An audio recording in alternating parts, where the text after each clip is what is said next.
Good morning guys. আজি অকণমান ৰাতিপুৱাতে ফুৰিম বুলি ওলাই আহিছোঁ আৰু এটা নতুন ভিডিঅ'লৈ সকলোকে স্বাগতম জনাইছোঁ। ভিডিঅ'টো সকলোৱে চাই থাকিব।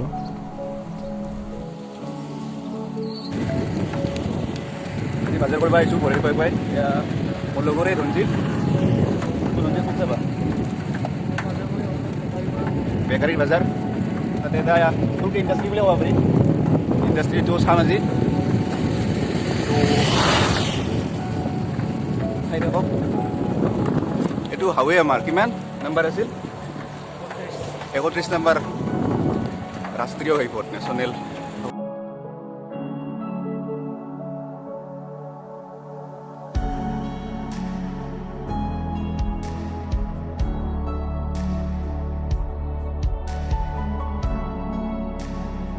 ৰঞ্জিতে যিটো ইণ্ডাষ্ট্ৰীলৈ যায় কেক আনিবলৈ সেইটো ইণ্ডাষ্ট্ৰী কায়স্থপাৰাত আছে আৰু আমি বৰ্তমান যাই পাইছোঁৱে। আৰু এইটো হৈছে সেই ইণ্ডাষ্ট্ৰী থকা ঠাইখিনি। এইটো প্ৰায় 6 বছৰ আগতেই তেওঁলোকে আৰম্ভ কৰিছিল আৰু এতিয়ালৈ ভালদৰে চলি আছে।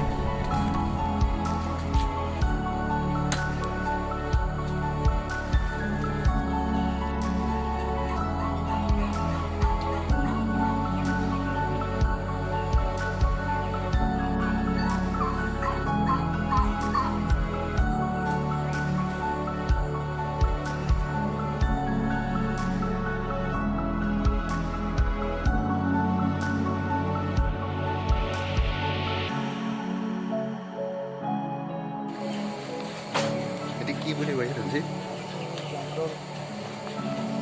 মানে এইটো বিজনেছে লৈছে আৰু না কি কেইটাকাকৈ লয় 20-5 টাকাকৈ এৰে পৰা নিলে কিবা লাভ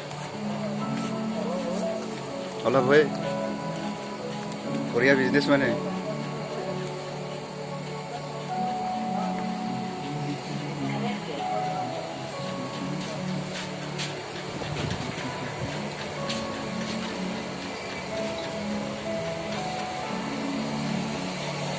এতিয়া কি মেচিন বুলি কয় এইটো মেচিনটো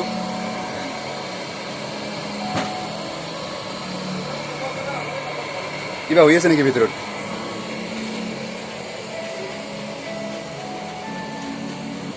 ইয়াত এনেদৰে ৰাতিপুৱাতে উঠি এওঁলোকে ধুনীয়াকৈ স্লাইচ, পেটিছ, বিস্কুট, বিভিন্ন বেকাৰী বিস্কুট, কেক আদি বনায় আৰু এনেদৰে মানুহবোৰে ভাতচালা ৰাখিবকে বিভিন্ন অঞ্চলৰ লোকে নিবলৈ আহে আৰু এনেধৰণৰ সুন্দৰ কেক পোৱা যায়। আপোনালোকেও লাগিলে আপোনালোকেও আহিব পাৰে।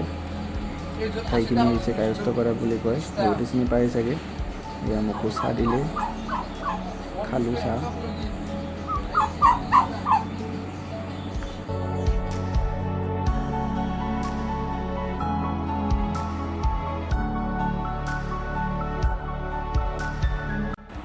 তেওঁলোকৰে ঘৰৰ সন্মুখতেই তেওঁলোকৰ খুৰীয়ে মাছ মাৰি আছিল।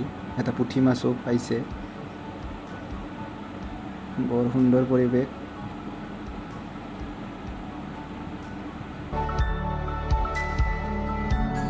তো আমাক ৰঞ্জিতে বেডিং লৈ সাজু হ'ল নিবা আৰু কাগজ যদি লাগে কণ্টেক্ট কৰিলেই হ'ল।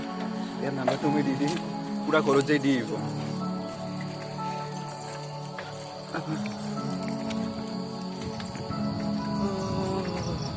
এদিন পিছত ভালকৈ আহি ভালকৈ দেখাম গোটেইখিনি।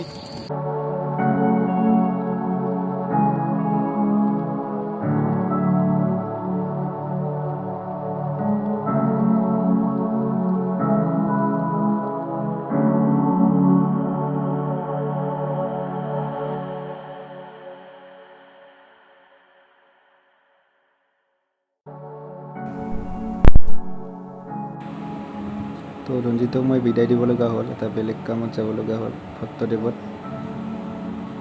ভট্টদেৱৰ বৰ্তমান যিটো বিল্ডিং বনাইছে নতুন, অতি সুন্দৰকৈ। তো গাইজ আজি আমাৰ এই ব্লগটো সামৰণি মাৰিম আৰু এটা নতুন ডকুমেণ্টাৰী আহি আছে আৰু ডকুমেণ্টাৰীটো ওৱানষ্টাৰ চেনেলত যাব, চাব এটাই। এতিয়া নকওঁ কি বিষয়ে, এইখন ভট্টদেৱ ইউনিভাৰ্চিটিৰ ওপৰতে হ'ব কিবা এটা। গতিকে আজিলৈ এৰিলোঁ। তো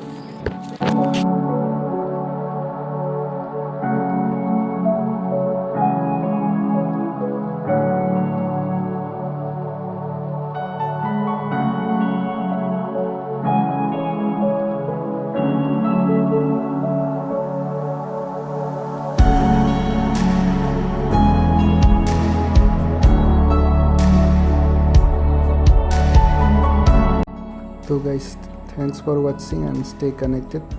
ময়ো ঘৰ পালোঁ।